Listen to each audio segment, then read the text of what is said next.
आदर हा लख्ख आरशासारखा असतो. जितका तुम्ही इतरांना दाखवाल तितकाच तो परत तुमच्याकडे येतो. जी व्यक्ती स्पष्ट, सरळ आणि मनात कोणताही किंतु न ठेवता बोलते, तिचे बोल तीव्र आणि कठीण वाटतात. पण अशी व्यक्ती कधीही कोणालाही धोका देऊ शकत नाही, कारण तिचं मन पूर्णपणे स्वच्छ असतं.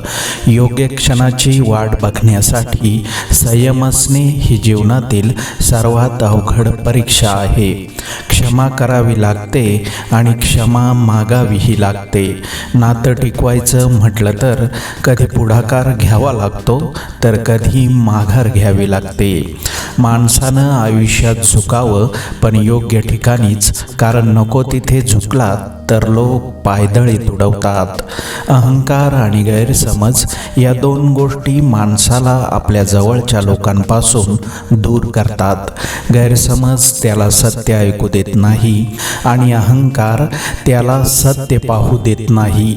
माझं चुकलं हे शब्द समोरच्याच्या मनाला स्पर्श करतात, पण हे शब्द उच्चारण्यासाठी फार मोठं सामर्थ्य लागतं. सत्य आणि स्पष्ट बोलणारा माणूस कडू वाटतो, पण तो कधीही धोकेबाज नसतो.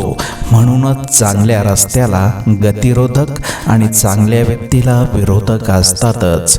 आयुष्यात कधीकधी असं वाटतं की आपण उगाचच मोठे झालो, कारण तुटलेली मनं आणि अपुरी स्वप्न पूर्ण करत करत आयुष्य संपून जातं. यापेक्षा तुटलेली खेळणी आणि अपुरा गृहपाठ खूपच सुंदर होता.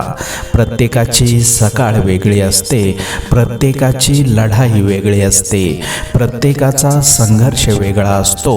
म्हणून स्वतःची तुलना कोणाशीही करू नका. जगणं असावं पारिजातकासारखं, लयलूट करायची ती फक्त सुगंधाचीच.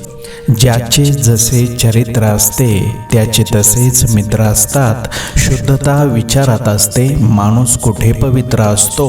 फुलातही किडे असतात आणि दगडातही हिरे असतात. वाईट सोडा आणि चांगलं बघा, कारण माणसातही देव असतो.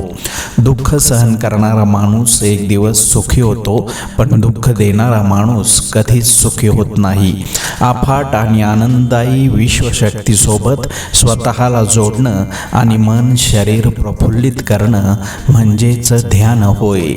काही ठिकाणी घेतलेला कमीपणा हा योग्य ठिकाणी मोठेपणा गाजवणारा असतो. मौन हे रक्षा कवच आहे आणि हास्य हे स्वागताचं द्वार आहे. जगात जितकी गर्दी वाढते तितकी माणसं एकटी पडत आहेत. कोणी कोणाच्या जवळ नाही, हीच मोठी समस्या आहे. म्हणूनच जीवनात पौर्णिमा कमी आणि अमावस्या जास्त आहे.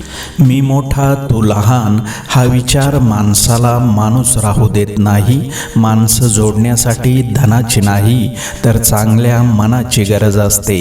जिथे अहंकार असतो तिथे प्रेमही नसतं आणि ज्ञानही नाही.